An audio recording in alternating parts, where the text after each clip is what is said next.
Hey guys, my name is AsOiXX and welcome back to another video about Rising Storm 2 Vietnam. In this video, I will be detailing why the NVA forces are better than the US forces.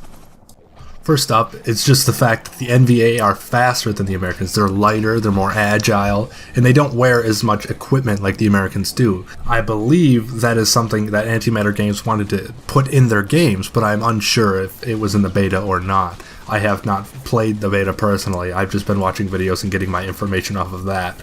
But that's just a chip off the iceberg for the NVA army and the guerrilla forces. The main thing that sets the NVA apart from the US is the AK and the round it fires compared to the M16. The AK round, 7.62, is much larger than a 5.56, so it has more penetration, it's going to hit harder, and it's going to honestly fuck you up if you get hit by it. Now this is going to be completely debatable as to if it's better than the 5.56 M16, but in this video I'm just detailing why the NVA forces are better in some ways than the US. Another main reason as to why the NVA are going to be better in Rising Storm 2 Vietnam is the mobile spawn underground tunnels. This is such an advantage over the US as they just have Hueys and they have squad leaders to spawn on, and that is it. That is extremely limited, and that gives such an edge to the NVA. Another main point I want to bring up is traps. I mean, if you have 32 NVA players set up traps, oh my god, it's beautiful. If you guys played Rising Storm and everyone worked together on the Japanese team and put grenades in that sand while you were falling back, it was like fireworks. Bodies were going everywhere, body limbs were going everywhere. It's fucking insane, really. It's really overpowered if you good teamwork. People really seem to underestimate and completely forget about the whole trap feature. But, as I said before, if you get 32 people, you got 32 pretty much confirmed kills right there. So, it's really beneficial. Another reason why the NVA are going to be better than the US forces is because of A, the SAM missile and RPGs, and the fact that their AKs can actually take down helicopters. If your whole team is actually, firing on a helicopter, you got RPGs, you got AKs, you got mounted machine guns, you got SAM missiles.